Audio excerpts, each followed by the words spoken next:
Okay, so hi. Today I'm going to discuss about the clinical supplies management as well as some of the basic statistics which are useful in clinical data analysis and clinical data management. Okay, so let us start the session with the clinical supplies management.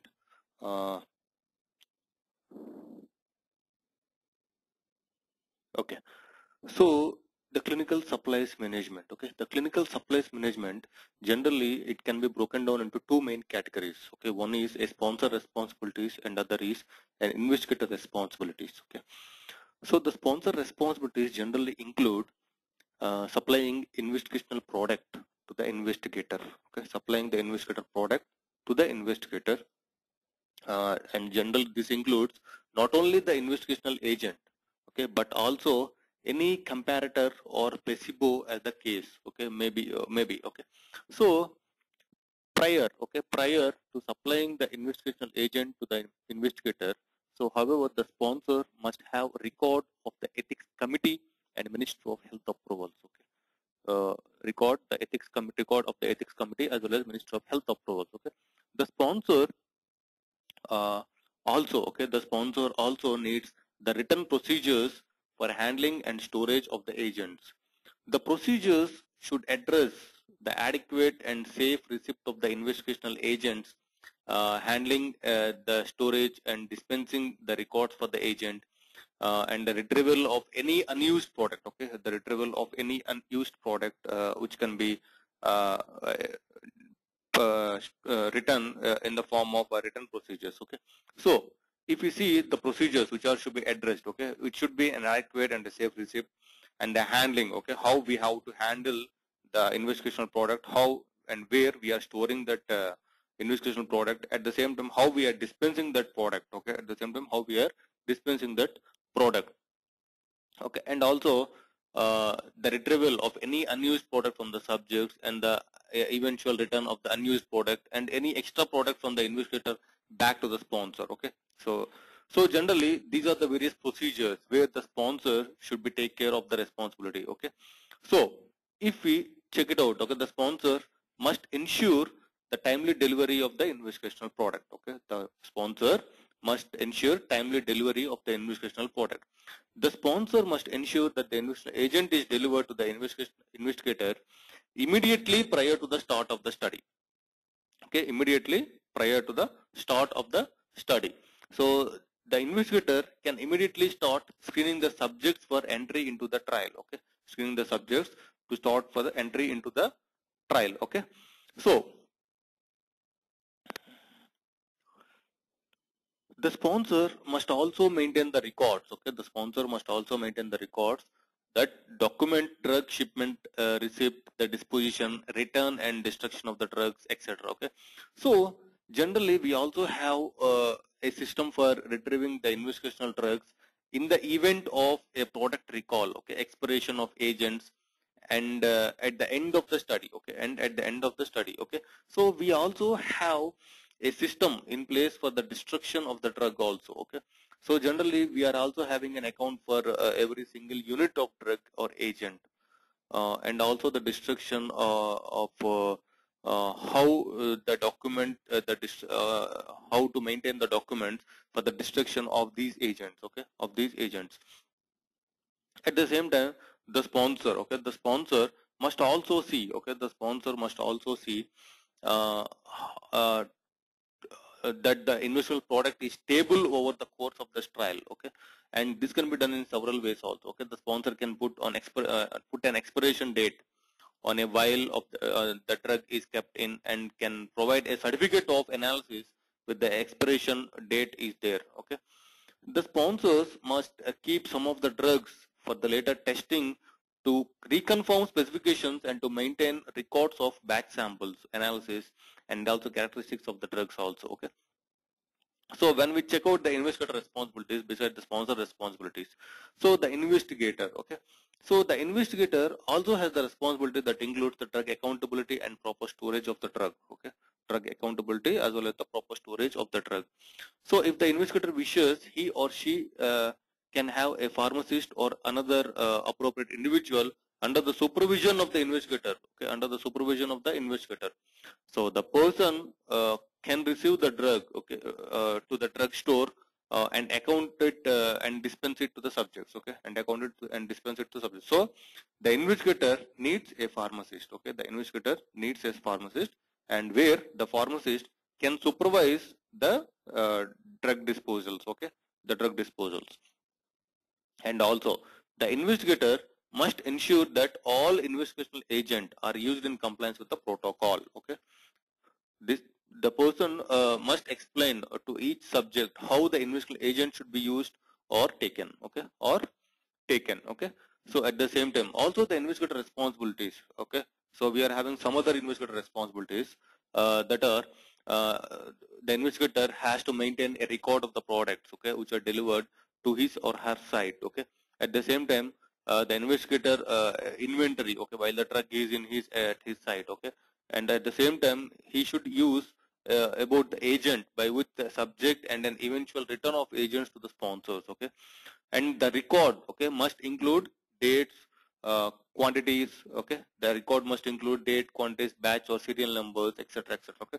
So the major important of the investigator responsibility is he has to explain the correct use of the product to the subjects, and also the investigator has to check the subjects depending upon the visits, okay, depending upon the visits, and also the investigator has to maintain the records, okay, of a particular product when the product is going to be delivered to the trial site, or when the product is going to be used by each and every subject, and also when the product is returning to the sponsor also, okay.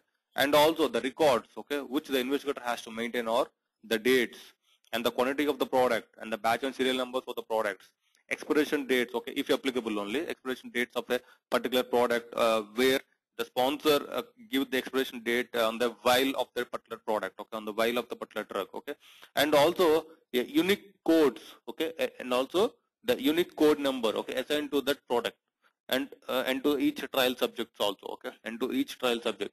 And this can be done generally, these type of things can be done by using a randomization number or a study entry number, okay, or a randomization number or a study entry number. So when we look about the responsibility of sponsor and investigator based on the product disposition or based on the drug disposition or drug management, so the sponsor will have several procedures generally, okay. He or she must write and distribute to investigators, whereas investigators must ensure that they are following the protocol and procedures the sponsor has provided, right? And both the investigator and the sponsor have to ensure that they are complying with all the regulatory requirements of the country where the study is taking place, as well as the good clinical practices, okay.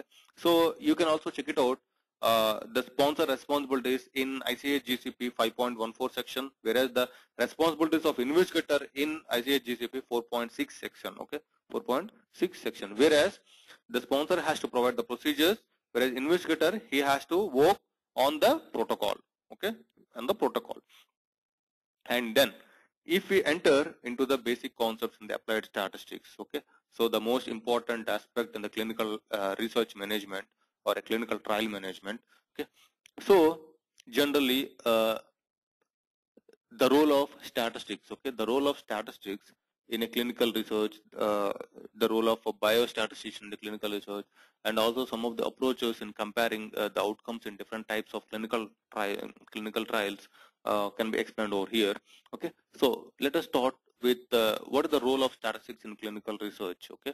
So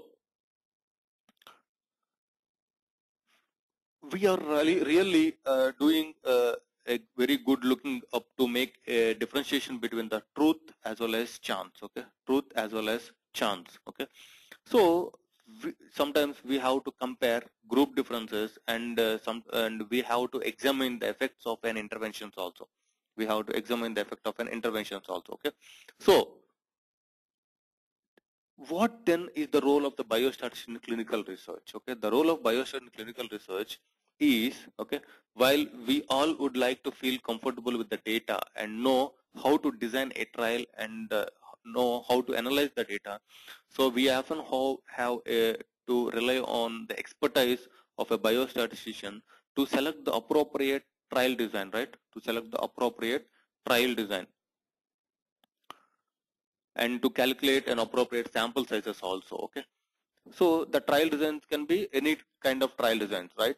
It can be a cohort trial design, or it can be a case control trial design, or it can be a interventional trial design. So in the interventional trial designs, we have to allow the subject for the randomization aspects. If the subject is undergoing through the randomization aspects, we have to make sure that the randomization may be a single blind randomized trial, or a double blind randomized trial, or a triple blind randomized trial. Okay, so if the trial has been blinded, then we have to follow according to the randomization concepts. So we can go with the crossover randomization, we can go with the factorial randomizations. Okay, we can go with the simple randomization methods also. Okay, so that is nothing but we must all realize that sample size is really based on the outcome measurements. Okay, that include precision, accuracy, reproducibility, and as well as practicality. Okay, so the sample size. Okay, so before conducting any clinical research, we have to check out how much sample size we are taking. Okay, or we have to conclude how much sample size we are taking. Okay, so generally for the phase 1 or a phase 2 trial, the minimum sample size should be 20. Whereas coming to the phase 3 trial, the minimum sample size should be 50. Okay, so generally that's the minimum aspect. Okay, where we can check the outcomes. Okay, where we can check the outcomes. Okay, so in addition, a biostatistician can also help to determine the analytical tools. Okay, to utilize for the data analysis. Okay, Okay, so if you check it out that, there are various methods which are need to be defined before the trial begins. Okay, and also it is very important for the analysis techniques are never changed after a trial is completed. Okay, so then what are these analysis techniques, and what are the various methods which are to be incorporated before the trial begins? Okay, so then it comes to the role of a statistics in analyzing a trial. Okay, role of a statistics in analyzing a trial. So it is very important generally for every candidate or every researcher to remember that the statistical techniques are merely tools to assist in the interpretation of data generated in the context of an experiment. Okay, generated in the context of an experiment. So they are the tools. Okay, they are the tools. They are a tool. Okay, statistics is just a tool, and it is not the end result of the trial. Okay, statistics is just a tool, and it is not the end result of the trial. Okay, so and indeed, okay, so we are having a number of tools. Okay, in clinical data management where we can perform statistics. Okay, we are having n number of tools in the market also. Okay, like SPSS. Okay, like Statistica, like MATLAB, even Excel, okay, and SAS. Okay, so there are very many tools. Okay, so but we have to choose the tool very carefully. Okay, we have to choose a tool very carefully where it has to produce the end results. Okay, where it has to produce the end result. Okay, so a computers. Okay, so a computers can produce numbers that may or may not have statistical significance. Okay, but only an investigator knows. Okay, but only an investigator knows what tests should be utilized to perform the statistical analysis. Okay, for the statistical analysis. So the educated investigator is able to choose these tests rather easily. It is very important to remember that a powerful statistical software packages, okay, can be a lethal weapon in an unsophisticated hands. Okay, in an unsophisticated hands. So the powerful lethal weapon which we use in the clinical research is an SAS. Okay, SAS is a powerful software tool which is useful to analyze the data, at the same time which is also useful for the data management or data validations. Okay, so one of the key concepts, okay, of biostatistics is about validity. Okay, is about validity. So validity is central to the critical analysis of the data. Okay, validity is central for the critical analysis of the data. Okay, so the results of a trial, okay, and indeed the medical literature also. Okay, the results of it and indeed medical literature also. Okay, so generally there are two concepts or two types of validities. Okay, so internal validity as well as external validity. Okay, so the internal validity means that within the confines of the trial, okay, within the confines of the trial, the results are accurate, okay. So the methods and analysis employed are able to stand up to scrutiny, and the interpretation and conclusions of the investigators are supportable by the data and by a review of the relevant medical literature, okay, and review by the medical literature. And we come to the, when we check out the external validities, okay, external validity is also called as a generalizability, okay, it is also called as a generalizability. So it determines whether or not the trial design is adequate enough to allow the observations made and the conclusions drawn to the applied to an entire population, okay, to an entire population, okay. So indeed, okay, sorry. So indeed, it is the selection of the trial population, okay. It is a selection of a trial population that permits the maximum generalization, okay, that permits the maximum generalization. A concept that generally in the SAS system, okay, in the SAS we can check it out all these concepts, okay. So for example, if we are choosing both males and females for a trial, okay, if we are choosing both males and females for the trial, so male is a subdata and females is a subdata, right? And also if we check out the different ethnic groups, okay, and also different age groups, okay, and also there are a greater chances of applying the results, okay, there are great chances of applying the results, okay. So these type of things, okay, for example, sometimes on the other hand, subject selection can also define the limits of the population, okay, to which the observation and conclusions apply, okay. So for example, if you choose children only between the ages of 5 and 10 of age in the trial, okay, that is only the group of which you can apply the results of the trial, okay. If you choose Asian men or an American over an age of 45, okay, that is a group to which the trial results apply, okay. So it is very important, okay, when we are selecting only a group of population, okay, that is called as a general population, okay. When we are selecting a group of population, okay, it is very important in the concept of validity to recognize that sample size must be sufficient to support the conclusions drawn, okay, to support the conclusions drawn. So that is most important here, okay. So in the control population, okay, when we are selecting a control population, okay, which has been selected in a particular emphasis on the concept of randomization, okay, or it can be a double-blind comparative trials, okay, or on the basis of scientific investigation in the clinical research, okay, or on the basis of scientific investigation in the clinical research, okay. So here, so this is a quote which was given by a well-noted author, Isaac Asimov, okay. So which recognized the importance of validity within the context of any kind of science, including clinical trials, when he quoted, one of the glories of scientific endeavor is that any scientific belief, okay, however firmly established, in constantly being tested to see if it is truly universally valid or not, okay, if it is truly universally valid or not, okay. So now let us look about some types of data here, okay, some types of data. And the first which is related to relative risks and as well as odd ratios, okay, relative risk as well as odd ratios. So these are the outcome measurements, okay, these are the outcome measurements, and these are also some types of data, okay, these are the outcome measurements that are very helpful, okay, when comparing the effects of exposure on an outcome, okay, exposure on an outcome, okay. So odds ratio is utilized primarily for case control studies only, okay, is primarily for the case control, okay.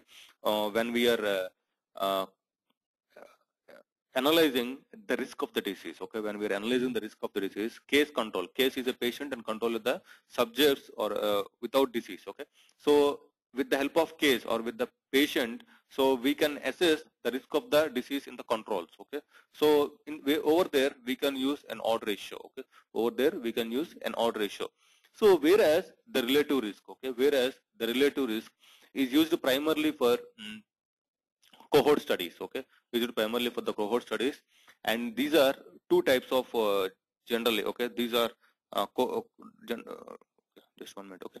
So relative studies is used primarily for the cohort studies, and if you check it out, generally there are two types of study designs, okay, that we have already addressed, okay. So one is in the cohort study we are having concurrent cohort study as well as non-concurrent cohort study, right? In the concurrent cohort study, what happens? So we are looking for the disease of the patient, okay? If the patient is risk, okay? If the patient comes to the site with a high risk, for example, let us take, for example, if a patient is smoking or if a patient is drinking a coffee along with the smoking, okay? If a patient is drinking a coffee along with the smoking, okay? So a patient who drinks a coffee along with the smoking, okay? So generally they may have a risk of getting a pancreatic cancer, okay? Generally they may have to get a risk of pancreatic cancer. So in the concurrent, okay, in the concurrent cohort study, what we assess is, we assess the disease outcome, okay? We assess the disease outcome with the help of the risk, okay, with the help of risk. Whereas there is also one more method, non-concurrent studies, okay, concurrent as well as non-concurrent. So in the non-concurrent study, what we have to assess is, so we have to check the disease outcome, okay, we have to check the disease outcome by the exposure of the risk, okay, by the exposure of the risk. For example, if the patient family history, okay, if we check the family history of the patient, okay, that is a genetic abnormalities, okay, if we are looking of about the gene therapy or genetic abnormalities, obviously there are also a chances, right? There are also a chances, okay.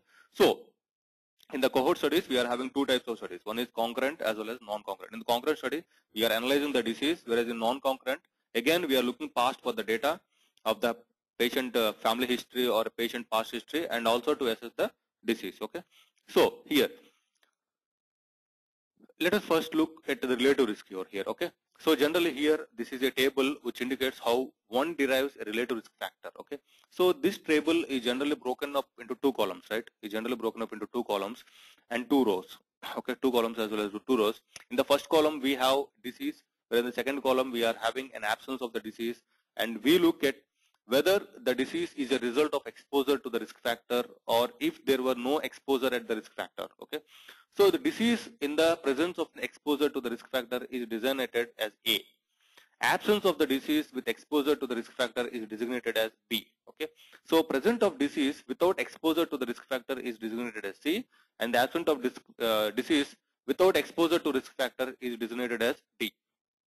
So from this table, we can derive the relative risk, okay. From this table, we can derive the relative risk, okay. So the relative risk is the incidence of exposure over the incidence of non-exposure or no exposure, okay. Incidence of exposure by the incidence of no exposure. So generally that translates into A by A plus B divided by C plus D, okay. So this gives us the relative risk, okay. This gives us the value of the relative risk. So in the same case, if you look after the odd risk also, if you look after the odd risk is also similar in terms of the construction of the table used to derive it, but different mathematically, okay. So here again, we have the independent variable to exposure to risk factor or a negative exposure to risk factor, okay, versus the presence or absence of the disease, okay. Again, A and B versus C and D, okay. The odds ratio, okay, different from the relative risk, however, is derived by multiplying A into D. So here we are crossing the data, okay, A into D. The presence of disease with exposure to a risk factor times, okay, the absence of the disease without exposure to the risk factor over B into C, okay, over B into C.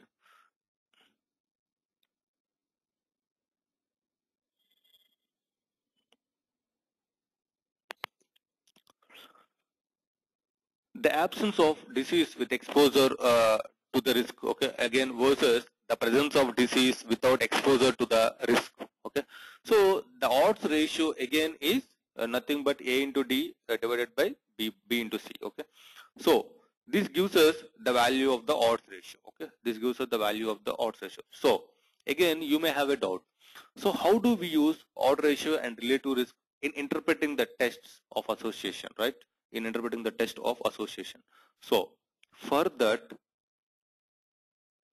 we are having one method, okay. So it is actually generally it's actually quite easy. So when the odd ratio or relative risk is less than 1, okay, when the odd ratio or relative risk is less than 1, okay, less than 1, so there is a negative association or protective factor for that risk of for the disease, okay. When the result is 1, okay, when the result is 1, there is no relationship of association either for odd ratio or for relative risk, Okay, but when the ratio is greater than 1 and there is a positive association for either odd ratio or relative risk. Okay, odd ratio or relative risk. So this is the interpretation of the test of association between the odd ratio as well as relative risk. Okay, odd ratio as well as relative risk.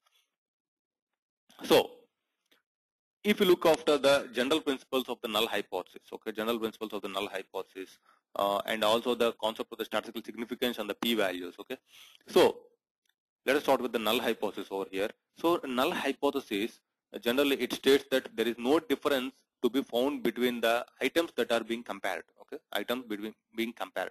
So in the case of clinical trial, that would be two groups. Okay, in case of clinical trial, that would be two groups. So one perhaps being treated with one drug and other with a comparative drug. Okay, one maybe with one NCA and other with some other standard drug. Okay, so in this it is a statistical convention, and this is a convention to decide whether the differences are due to chance, whether they are due to some quirks in sampling, okay, or whether they are in fact real. Okay, whether they are in real fact. Okay. So if we check it out this, okay, while the level of the statistical significance can be somewhat arbitrary, okay, again the convention, we have defined statistical significance at 0.05 level, which we can also call it as an alpha level. Okay, alpha is 0.05 level.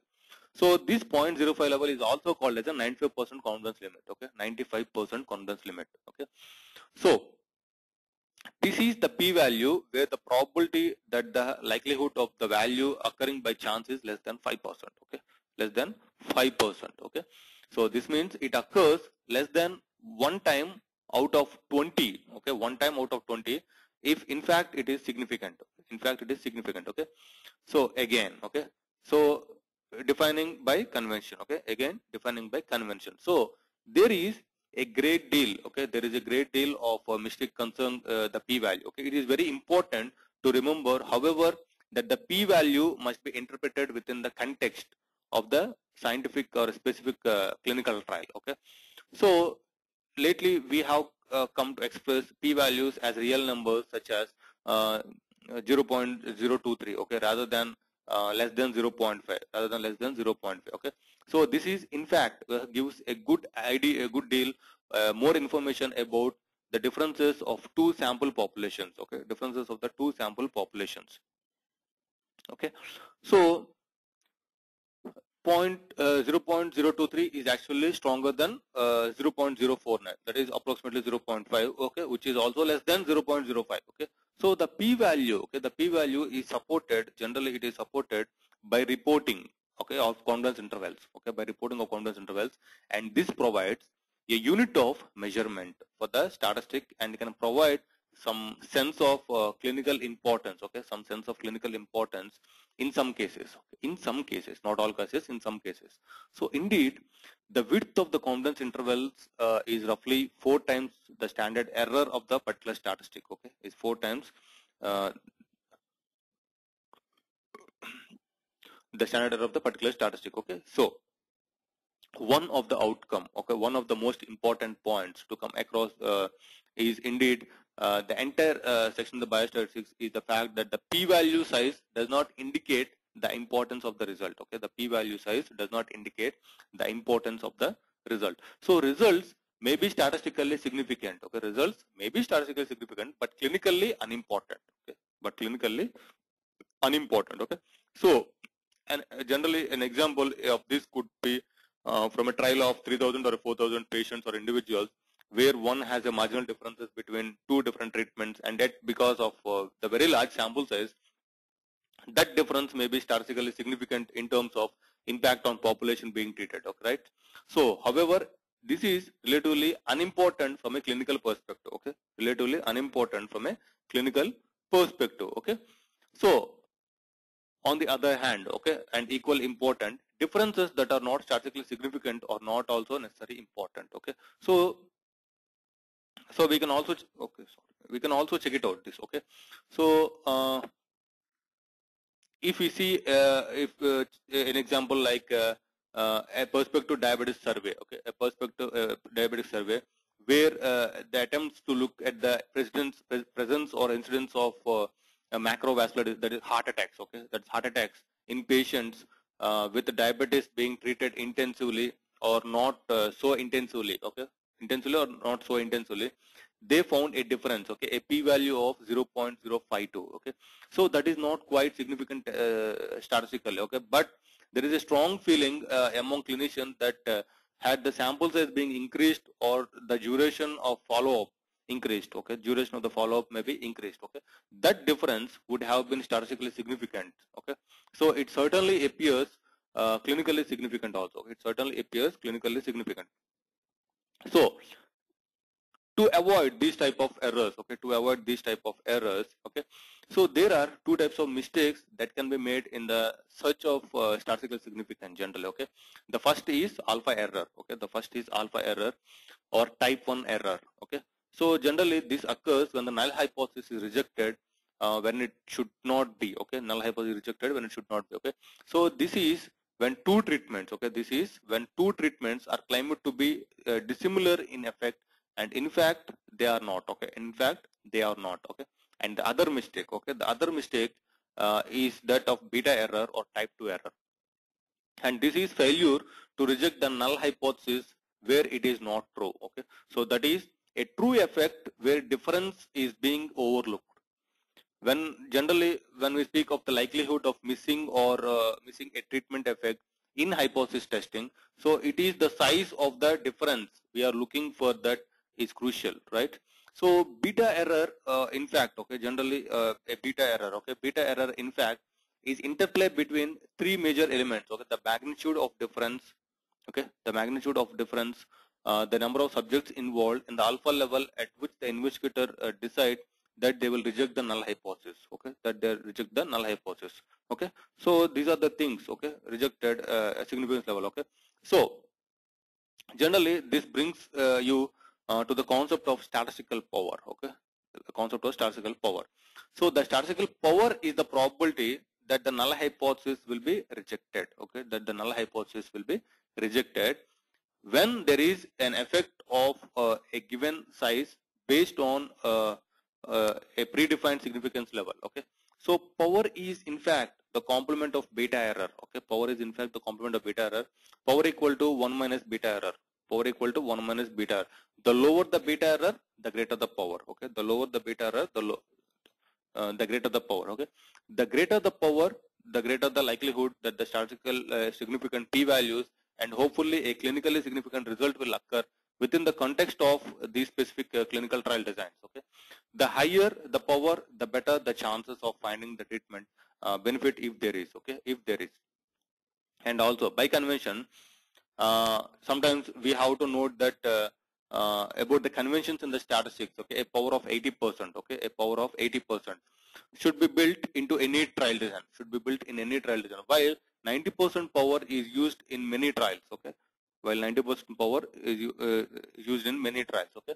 So it should follow from what we our most obvious way of increasing the power is to increase the number of subjects that are studied, okay, number of subjects that are studied, okay. So on the other hand, okay, on the other hand, sometimes we have to increase the number of subjects that are studied, okay, number of study in the clinical trial that are studied in both expensive and may expose the subjects, in both expensive and also to expose the subjects to undue the risk, okay, to undue the risk, okay, to undue the risks of from the experimental drug or approachment, okay. So we need to balance the number of subjects versus the precision of the techniques, okay. We used to arrive at a power that is high enough to prove benefits of a particular treatment, okay. So what then determines a sample size, okay, it determines a sample size, okay. Of course it is the endpoints to be analyzed, okay, of course it is the endpoints to be analyzed, and also you can have a doubt that what are they accurate, okay, are they reproducible, or is the outcome is this the outcome we are looking for, etc., okay. So if you have a test, whether it is a survey of subject response to the clinical situation or a biochemical test, okay, that has a large variance on repeated analysis, okay, okay, on a repeated analysis, So generally, it makes it very difficult to demonstrate a relatively small difference between the groups, okay, within the groups, even if that is clinically significant, okay. So using a test of 10 or 20% variance, okay, using a test of 10 or 20% variance makes it much more difficult to demonstrate a 5% difference between the groups. Then of course, there is a whole issue of precision and the importance of having a precision measurement tools also, okay, precision measurement tools also. Statistical methods can be also applied or can also utilized to help us to determine the sample size and determine the samples and also to determine how much sample size we have to take for the particular study or a clinical trial, okay. So in addition, sometimes the sample size helps us to determine the magnitude of the difference that predicted by the intervention also, okay, that is being predicted by the intervention also, okay. So if we check it out, the types of data in the clinical research, okay. So we are having almost different types of data over here. Generally, the most important are three types of data: nominal, ordinal, as well as interval. Okay, nominal, ordinal, as well as interval. These are the three different types of important data categories. Okay, so the nominal data is also called as categorical data category. It is also categorical. Okay, so that is the data is present in the form of categories: gender, male and female. Okay, races: Asian, African, American, Australian. Okay, blood groups, okay, A plus, B plus, C plus, C minus, O plus, O minus, okay, etc. Okay, that is nothing but if we are having a data in the form of categories, that is called as nominal data or a categorical data. Okay, so generally nominal data are the data that have no mathematical relationship to one another. Okay, they are neither ranked nor ordered also, okay, they are neither ranked nor ordered also, okay. But when it comes to the ordinal data, okay, ordinal data are the data that can be sequenced or ranked, okay, that can be sequenced or ranked, okay.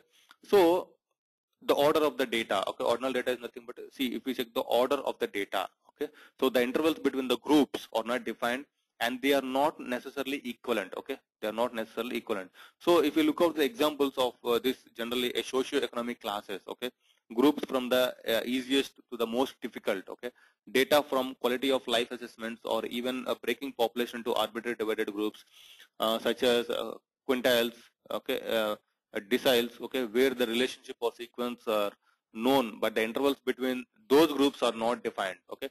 For example, in quintiles, the first group may have an interval ranging from 1 to 3 and the last group may have an interval ranging from 75 to 100, okay.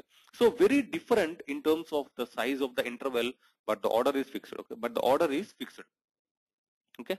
So finally, we are also having an interval and a ratio, okay, continuous, okay, ratio data, okay. So these are a continuous data and these are the data that share properties, okay, of having rank or order, but they also have known equal distance between the values also, okay. So these are the type of data that lend themselves well to arithmetic operations such as additions or subtractions, etc., etc., okay. So when we look after the normal distribution, okay, normal distribution. So generally, if you look here at the lines that demonstrate the normal distribution of the population, okay, percent of the population is shown on the x-axis and the arbitrary values of interest is shown on the y-axis, okay. So the 50% of the population is the mean of the population, okay, the 50% is the mean of the population over here. Okay, and one standard deviation covers 67%. Okay, one standard deviation covers 67%, and two standard deviation covers 95%. Okay, and two standard deviation covers 95% of the population. And this means that a normally distributed population, by definition, 2.5% of the population lies below the two standard deviations, and 2.5% lies above the standard deviations. Okay, that means that the normally distributed population have some small percentage and some individuals, okay, and 5% of the population will have values that lie outside, that are called as so-called normal range, okay, that are so-called normal range. So if you look some different types of tests that are used to analyze different types of data, okay. For categorical data, generally we often use a chi-square test, okay, we often use a chi-square test. The chi-square test is visualized in the 2 by 2 tables, so that is in the frequency tables, okay. Chi-square test also represents the squared, that is observed and expected, okay, squared observed and expected over the expected also, okay. And other types of analysis can be also used for categorical data as well, okay.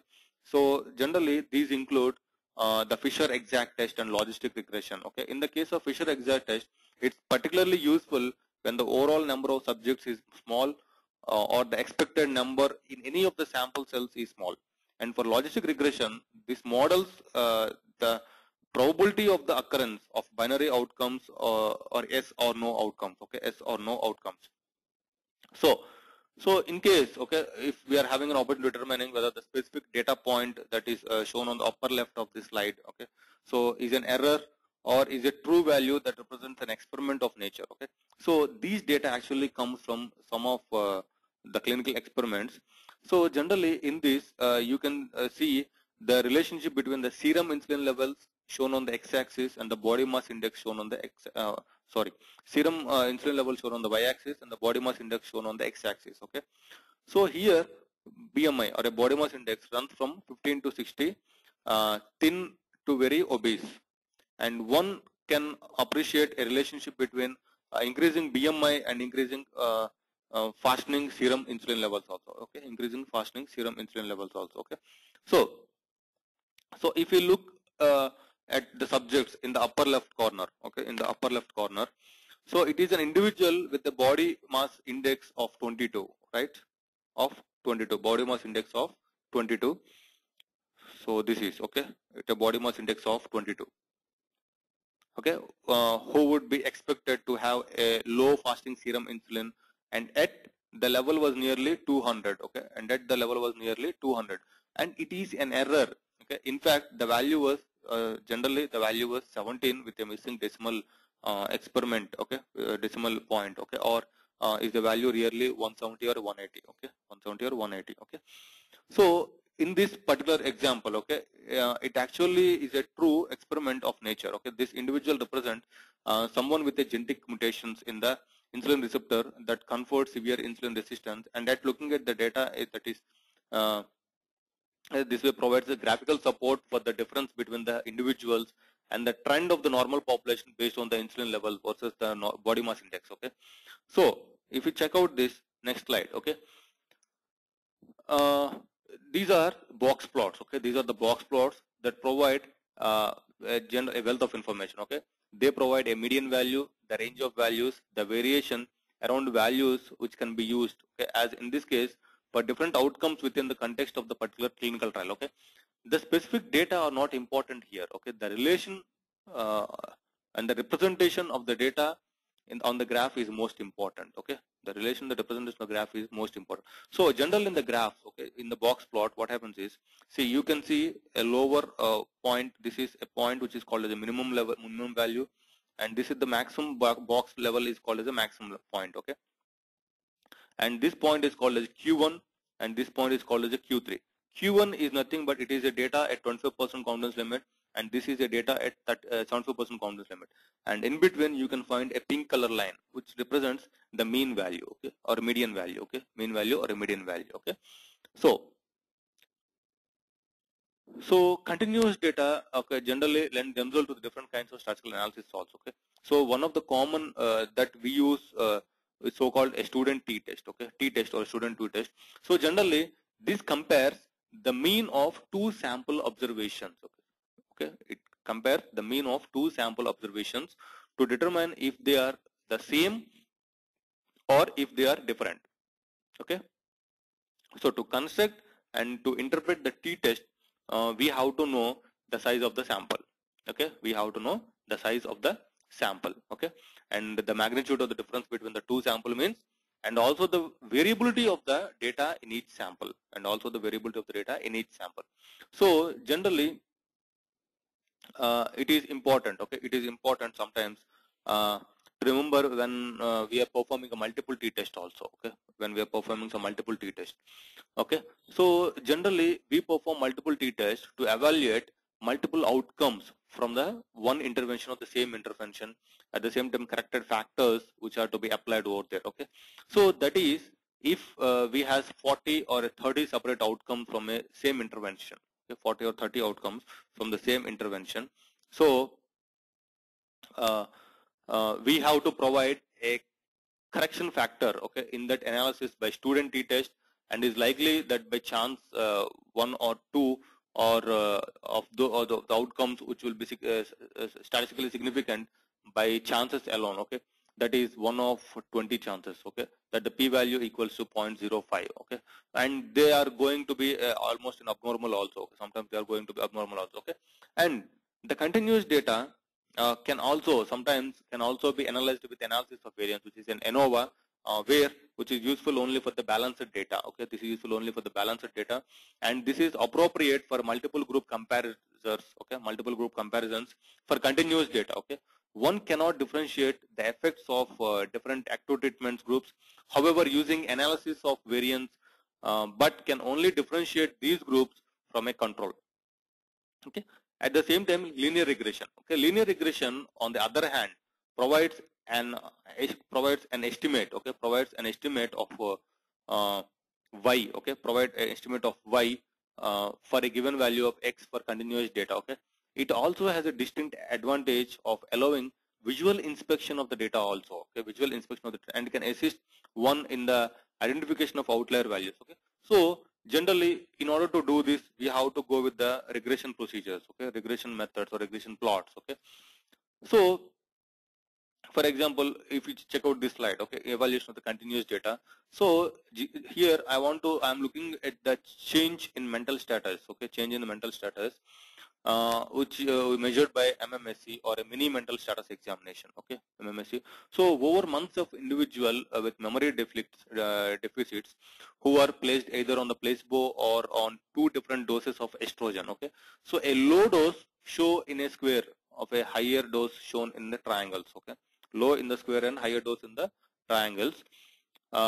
Generally, the estrogen intervention, okay, in this has an effect compared to the placebo in reduce the rate of worsening of memory as assessed by this clinically fair easy test to perform. Okay, so these are the different types of tests. We can do it with the help of the logistic regressions. Okay, logistic regression, which we can also call it as a regressor plots. Okay, and also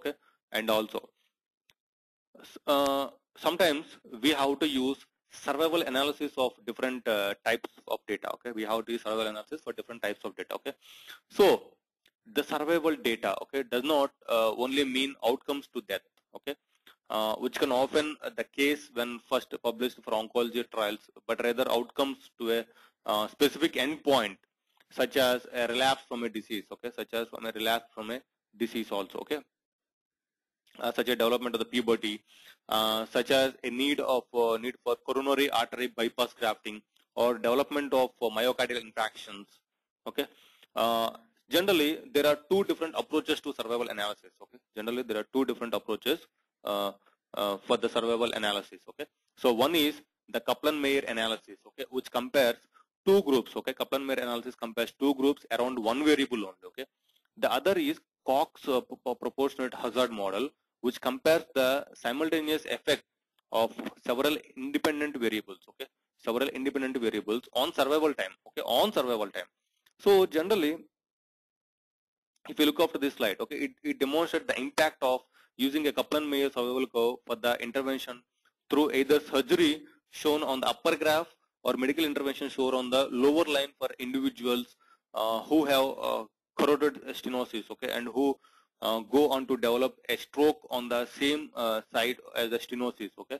So in this graph, we can appreciate that surgical intervention over time, okay, years, which are shown on the x-axis, actually reduces the risk for the development, okay, actually reduces the risk for the development of a stroke when we are compared to medical intervention, okay, which are shown on the lower curve, okay, which are shown on the lower curve. And sometimes, okay, and sometimes here, the number of subjects, okay, who are present at each year of analysis for both the surgical and medical intervention, okay, that is shown in the bottom. And in one graph, we can reveal a huge amount of information about the clinical trial and the number of subjects involved and the outcome from the different interventions, right? And the subjects different interventions. So, how the data can be co-founded, okay? by not being rigorous in the approachment to clinical trial design in choosing and assigning subjects appropriately to different groups. Okay, so generally, in order to go with these co-findings, okay, there are some so-called demos of data analysis. Okay, there are so-called demos of data analysis, and these are the things, okay, that tend to throw the scientist and results of clinical trials off because of unexpected or unanticipated results. Okay, because of unexpected and unanticipated results. Okay, so in fact, as researchers or scientists, okay, we have grown very dependent upon statistics, okay, within the context of clinical trials, okay.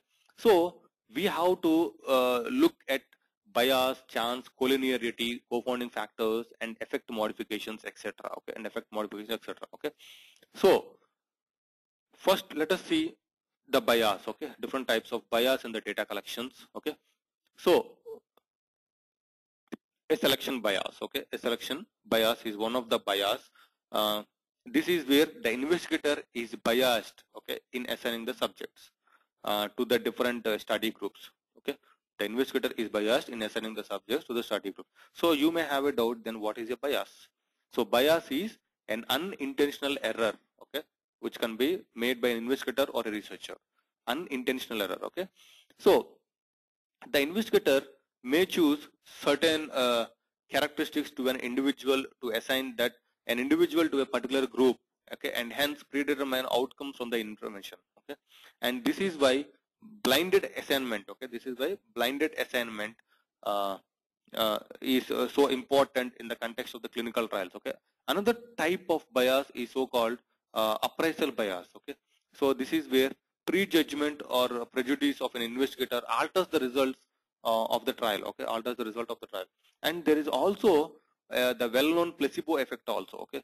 So generally, there is this is where a positive effect is seen on the subjects who thinks he or she is on the active treatment, okay, and less recognition, but just as operative as the placebo effect is something known as a nauseous placebo effect also, okay, nauseous placebo effect also. And this is where a negative effect is shown on the subject who thinks he or she is on the placebo, okay. So there is a conception, okay, there is a conception here with the withdrawal effect also, okay, withdrawal effect, the tendency of investigators to execute or exclude a subject who receives placebo, who might not be doing as well as somebody who is on an active agent, okay. So this is the reason again why it is important for the investigator to be blinded as to the treatment group the particular subject is on, okay, treatment group for the particular subject is on. And there is also a memory or a recall bias also, okay, memory or recall bias. Memory generally detects detects occurs when the subject is one group are more likely to recall certain events than the subjects in other groups, okay, than the subjects in other groups. So this can affect the outcomes of the study, particularly with certain types of data collection and certain types of study designs, okay, certain types of data collection and certain types of data designs, okay. And then there is also one more bias called as declaration bias, and this is when the subjects in one trial group relate their experiences more precisely, more accurately than subjects in the trial group, okay, than the subjects in the other trial groups, and this can affect the outcomes, the data analysis for the trial, and interpretations of the data also, okay, and interpretations of the data also, okay. So if you look, okay, if so generally till now we have generally discussed about the kinds of bias that has been introduced into clinical trials, right? But we cannot forget that chance itself can also be a domain of the data analysis, okay. Chance generally represents the probability, okay, chance generally represents the probability of the results occurring by accident, okay. So generally we have to remember about the p-value, that is that by convention a p set at 0.05 means that is accepting, okay, by definition a 1 in 20 chances of the result occurring by accident, right? So, and also we have to need to use statistical methods that are designed to address that issue, okay. So in the past example, okay, 40 different analysis on a single intervention in the context of a clinical trial, okay, by chance it is likely that 2 out of the 40 analyses are going to be statistically significant, but they may not be clinically significant, okay, and may not even be real, okay. So they may have occurred by chance alone. So that is why correction factors have to apply it when one is performing multiple t-tests, okay. So collinearity, okay, collinearity, it is related to the fact that the factor can be associated to an exposure of interest, but not to the disease of interest, okay, but not to the disease of interest. For example, if one looks at the relationship between having matches in the pockets of subjects who develop lung cancer, okay, one may assume that it is the matches that cause the lung cancer, when in fact it is a match that lights the cigarette that the individual smokes, okay, and not the fact that the match lights a fire in the living room fireplace of that individual, okay. So collinearity can establish a relationship that may not be real, because one thing is associated to other thing that is directly related to the outcome of interest, okay. So co-founding variables, okay, co-founding variables are those that are associated with the exposure of interest and independently with the outcome of interest, okay. So if we look at the example of this, okay, it could be the risk of cancer in exposure to both benzene and vinyl chloride at chemical plants, okay, at chemical plants. So which of the two exposure is involved in the risk of cancer, benzene or vinyl chloride, okay. If a particular subject is exposed to both, one cannot dissociate them, okay. So all that is known is that exposure of some sort at the chemical plant associated with an increased risk of cancer, okay. And also the effect modification. So effect modification often refers to the synergy that can occur between two factors, okay, two factors and the outcome of interest, okay, and the outcome of interest. So generally, if you look after the example of this, might be a deep venous thrombosis, okay, deep venous thrombosis, which can occur more often, okay, when the subjects take birth control pills, okay, and smoke compared with subjects who have either risk factor alone, okay.